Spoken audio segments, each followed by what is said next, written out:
میں اپنے معزز اقلیتی اراکین اسمبلی کا بھی انتہائی مشکور ہوں۔ جناب اسپیکر، میں میڈیا کے معزز دوستوں، معاشی تجزیہ کاروں، ماہرین اور چیمبرز آف کامرس کا بھی بہت شکریہ ادا کرنا چاہوں گا، جنہوں نے بجٹ کی اچھے پہلوؤں کی ستائش کی اور بجٹ میں بہتری کے حوالے سے مثبت تجاویز دی۔ جناب اسپیکر، بجٹ 2024-25 کی بنیاد وہ ہوم گرون ریفارم پلان ہے جس کے ذریعے حکومت ملک کو دیرینہ معاشی مسائل سے نکالنا چاہتی ہے۔ اس کے لیے اسٹرکچرل ریفارمز انتہائی اہم ہیں۔ میں نے اس حوالے سے اپنی معروضات بجٹ تقریر میں تفصیلاً بیان کر دی تھیں، لیکن میں چاہوں گا کہ ان اکنامک ریفارمز کے کلیدی نکات ایک مرتبہ پھر آپ کے سامنے پیش کروں۔ Tax to G D P ratio کو 13% تک بڑھانا، S O E reforms, privatisation, energy sector reforms. حکومت اس پلان کے ساتھ پوری طرح کمیٹڈ ہے اور ان نکات پر عمل درآمد کا آغاز کر دیا گیا ہے۔ ایف بی آر کی ڈیجیٹلائزیشن کے عمل کو تیز کیا جا رہا ہے۔ پاور سیکٹر کمپنیوں کے بورڈز میں تبدیلیاں لانے اور پرائیویٹ سیکٹر پروفیشنلز کو شامل کرنے کے لیے قانون میں ترمیم پارلیمنٹ میں آج پیش کی جا رہی ہے۔ پی آئی اے کی نجکاری کے عمل کو تیزی سے آگے بڑھایا گیا ہے، جس کی تفصیل میں نے اپنے تقریر میں پیش کی تھی۔ جناب اسپیکر، معاشی بہتری کے لیے اس ہوم گرون پلان کے دیگر نکات درج ذیل ہیں۔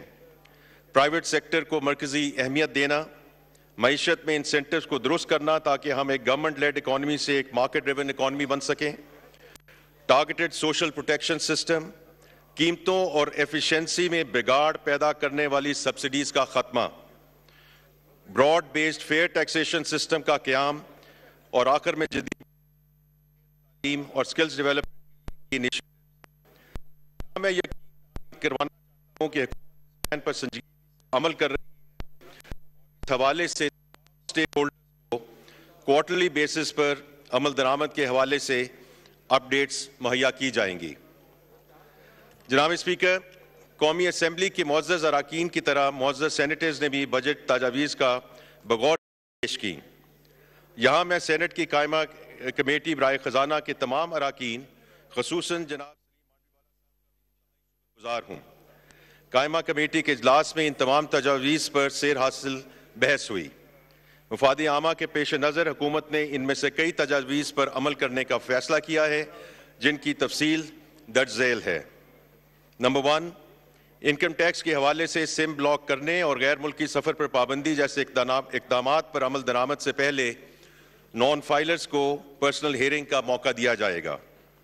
نمبر 2، سیکشن 116 کے تحت غیر ملکی اثاثوں اور شریک حیات کے اثاثوں کے ڈکلیریشن کے بارے میں جب شریک حیات ٹیکس پیئرز کا ڈیپینڈنٹ ہو، ایکسپلینیشن شامل کی جائے گی۔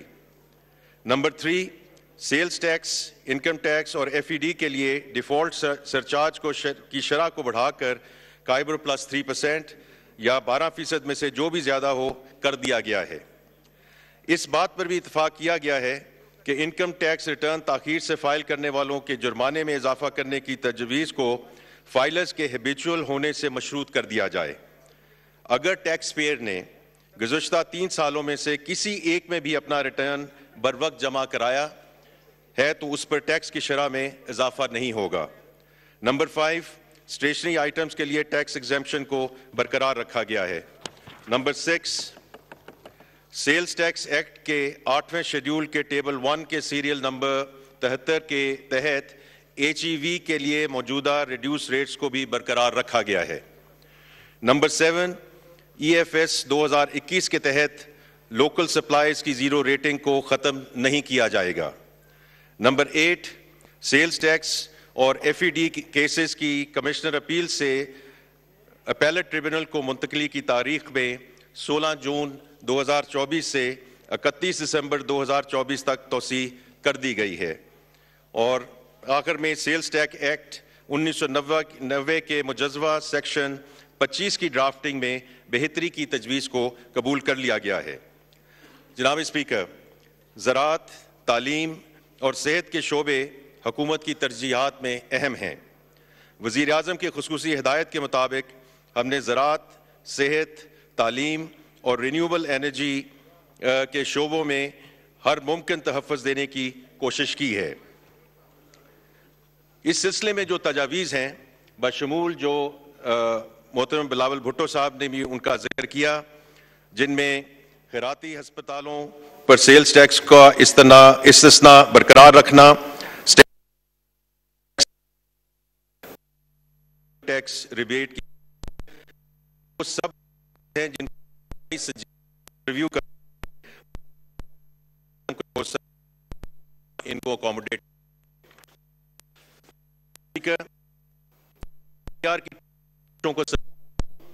کہ انہوں نے ان مشکل حالات میں ٹیکس ریونیوز میں تقریباً 30% کا اضافہ کیا ہے۔ مستقبل میں بھی ایف بی آر کا کردار انتہائی اہم ہے۔ یہی وجہ ہے کہ ہم ایف بی آر کی ریفارمز کو فاسٹ ٹریک کر رہے ہیں۔ وزیر اعظم پاکستان ایف بی آر کی ڈیجیٹلائزیشن، ٹیکس پالیسی اور انتظامی اصلاحات کی خود نگرانی کر رہے ہیں۔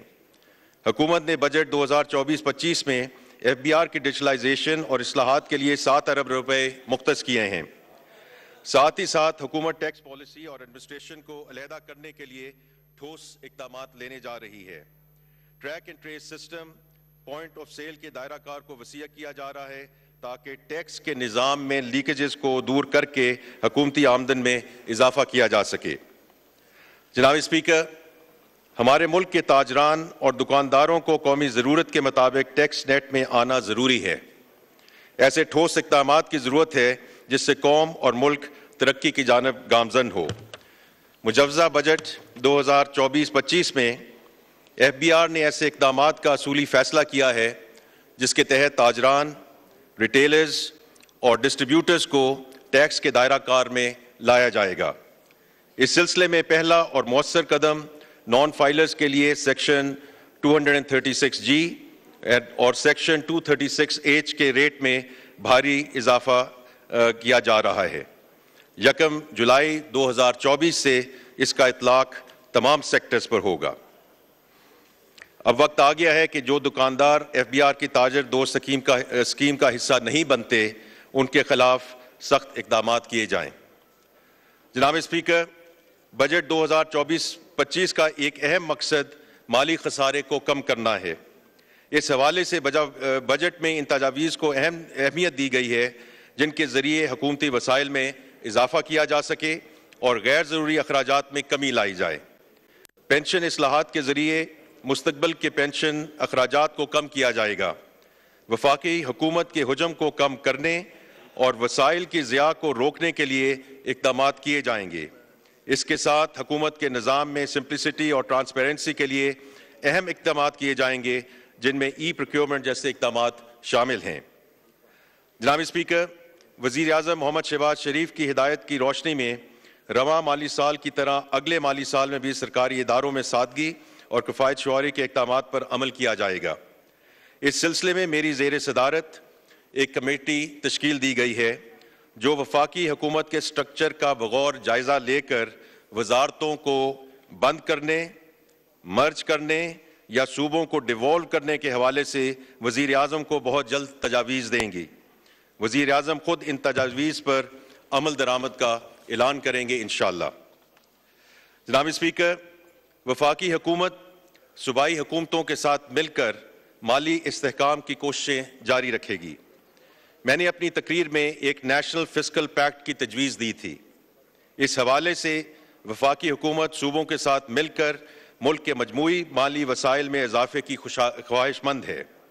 ساتھ ہی ساتھ ڈیوالوڈ فنکشنز پر ہونے والے وفاقی اخراجات کی شیئرنگ کے حوالے سے بھی بات کی جا رہی ہے۔ وفاقی حکومت کے بجٹ میں توازن لانے کے لیے ضروری ہے کہ صوبائی حکومتیں قومی نوعیت کے اخراجات میں بھی اپنا حصہ ڈالیں۔ یہاں میں تمام صوبائی وزراء اعلیٰ کا مشکور ہوں کہ انہوں نے اس حوالے سے بات چیت کو آگے بڑھایا ہے۔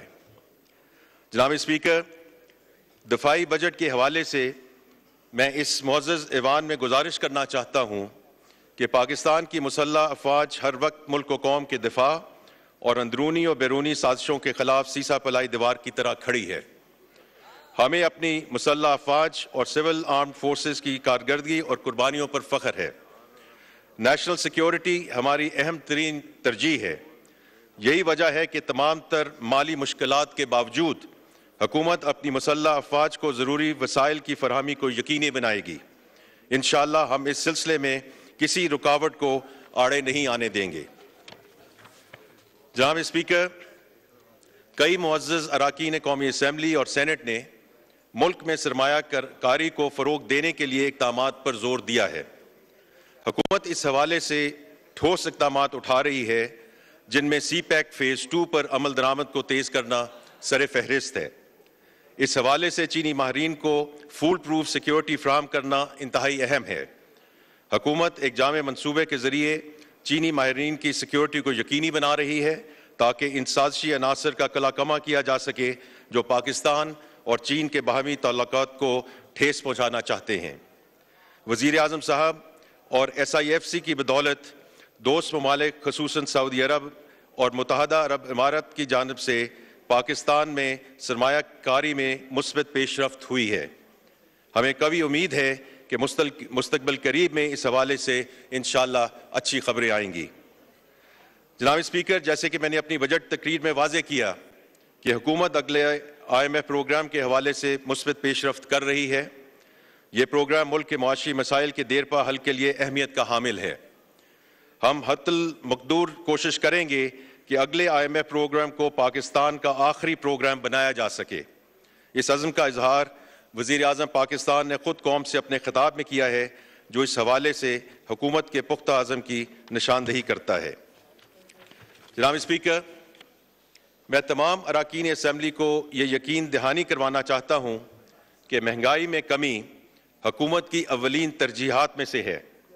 اس حوالے سے کئی اہم اقدامات لیے گئے ہیں جن کے نتیجے میں مہنگائی میں نمایاں کمی ہوئی ہے اور افراط زر 38% سے کم ہو کر 11.8% ہو گئی ہے، جبکہ مئی کے مہینے میں فوڈ انفلیشن صرف 2.2% ریکارڈ کی گئی۔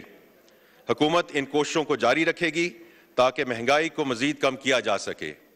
میں ان تمام معزز پارلیمنٹیرینز کا شکر گزار ہوں جنہوں نے حکومت کی اس کامیابی اور ڈائریکشن آف ٹریول کو سراہا ہے۔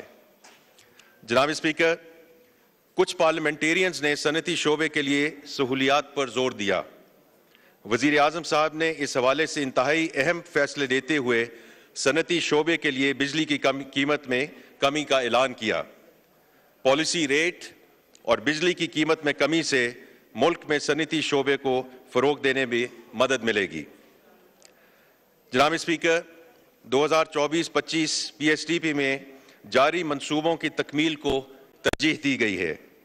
تقریباً 81% وسائل جاری منصوبوں کے لیے مختص کیے گئے ہیں تاکہ ان منصوبوں کی تکمیل سے معیشت کو بروقت فائدہ حاصل ہو سکے۔ اس سلسلے میں حکومت کی ترجیحات میں سے ایک پبلک پرائیویٹ پارٹنرشپ کو فروغ دینا ہے۔ یہی وجہ ہے کہ 1500 ارب کی PSTP میں 350 ارب پبلک پرائیویٹ پارٹنرشپ کے لیے مختص کیے گئے ہیں۔ جناب اسپیکر، میں ایک مرتبہ پھر وزیر اعظم، نائب وزیر اعظم، کابینہ کے ساتھیوں، وزیر مملکت برائے خزانہ اور تمام اراکین اسمبلی کا تہہ دل سے مشکور ہوں جن کی رہنمائی سے بجٹ کو بہتر بنانے میں مدد ملی۔ میں قومی اسمبلی اور سینٹ کے افسران اور سٹاف کے لیے 3 بنیادی تنخواہوں کے برابر آنریریا کا اعلان کرتا ہوں۔ آخر میں اس سلسلے میں PRA اور پارلیمنٹری رپورٹرز کا بھی شکر گزار ہوں جنہوں نے دن رات اجلاس کی رپورٹنگ کی ہے۔ آخر میں ایک مرتبہ پھر دہرانا چاہوں گا کہ ہمارے معاشی اور اقتصادی بحالی میں قومی اتفاق رائے بہت اہمیت کی حامل ہے۔ میں تمام سٹیک ہولڈر سے گزارش کروں گا کہ وہ حکومت سے معیشت کی بحالی کے لیے ہر ممکن تعاون جاری رکھیں تاکہ ہم پاکستان کو ایک مرتبہ پھر اس کا کھویا ہوا مقام واپس دلوا سکیں۔ انشاءاللہ۔ پاکستان زندہ باد۔